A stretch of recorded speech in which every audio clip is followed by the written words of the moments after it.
Lectura de la primera carta del apóstol San Pablo a Timoteo 6,1-3-16. Querido hermano, delante de Dios, que da vida a todas las cosas, y de Cristo Jesús, que proclamó tan noble profesión de fe ante Poncio Pilato, te ordeno que guardes el mandamiento sin mancha ni reproche hasta la manifestación de nuestro Señor Jesucristo, que, en el tiempo apropiado, mostrará el bienaventurado y único soberano, Rey de los reyes y Señor de los señores, el único que posee la inmortalidad, que habita una luz inaccesible, a quien ningún hombre ha visto ni puede ver. A él honor e imperio eterno. Amén.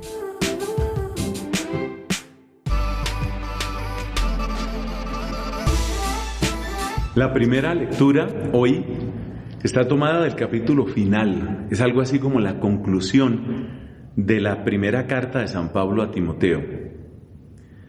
La insistencia de Pablo en este breve pasaje de hoy es como un eco o repetición de lo que ha dicho con distintas palabras en varios momentos de la carta, a saber que hay que cuidar la doctrina. Vivimos en una época en que la doctrina a veces se opone a la misericordia, la doctrina a veces se opone a la práctica del amor, la doctrina a veces se opone al fluir de la vida cristiana. Algunos hablan de la doctrina como si fuera una especie de camisa de fuerza que impide o el pensar, o el sentir, o el amar, o el actuar.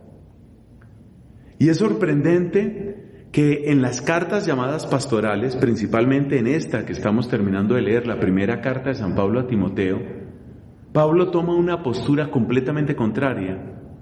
Pablo no ve ninguna oposición entre conservar una sana doctrina y llevar una vida santa, entre conservar una sana doctrina y practicar la verdadera misericordia, entre conservar una sana doctrina y ser testigos de la vida nueva que trae Cristo y que fluye precisamente en medio de la comunidad. Por eso creo que es importante repetir aquí algunas advertencias que hemos dicho en otros lugares sobre cómo la Iglesia necesita de una doctrina sana y clara.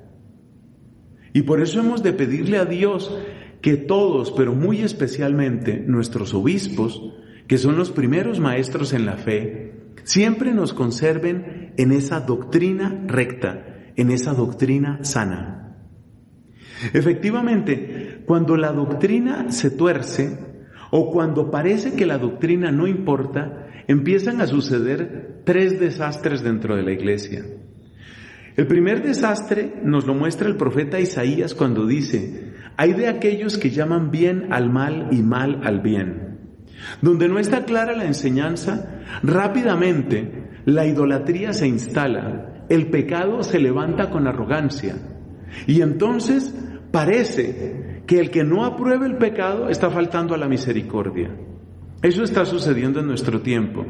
Cuando no se enseña claramente lo que es pecado, entonces el que vive en el pecado o el que vive del pecado se levanta con arrogancia y entonces se convierte en juez implacable de los que quieran exponer la verdadera fe de la Iglesia. Inmediatamente se convierte en juez implacable.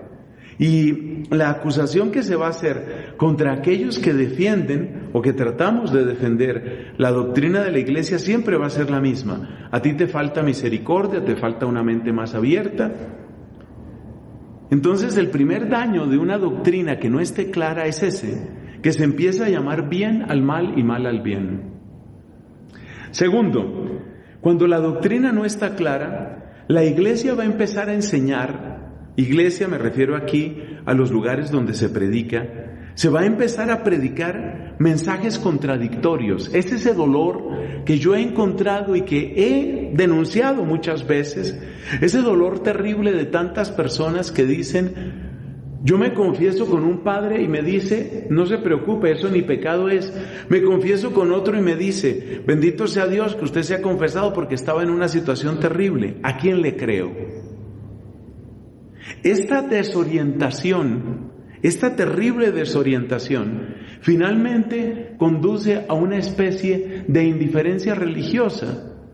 Porque si un padre me dice que una cosa no es pecado y el otro me dice que sí es pecado, probablemente eso no importa, eso no interesa, o probablemente yo puedo escoger lo que a mí se me dé la gana. Eso hace muchísimo daño. Entonces, si no hay claridad en la doctrina de la Iglesia, van a aparecer estas contradicciones. Y detrás de las contradicciones y de la confusión, finalmente la indiferencia. Y lo tercero es que cuando no hay claridad en la doctrina, muy fácilmente se favorece la polarización. Porque entonces, cuando ya hay distintas enseñanzas, entonces unos levantarán una bandera y otros levantarán otra. ¿Y a dónde conducirá esto? Pues definitivamente a la división dentro de la Iglesia, que es el gran pecado. Es el gran pecado, porque dice Cristo en su oración sacerdotal, antes de padecer, que todos sean uno, Padre, para que el mundo crea que tú me has enviado. Cuando se pierde esa unidad, que solo se puede encontrar en la auténtica doctrina, necesariamente se van a levantar bandos opuestos, y entonces se va a desgarrar el cuerpo de Cristo.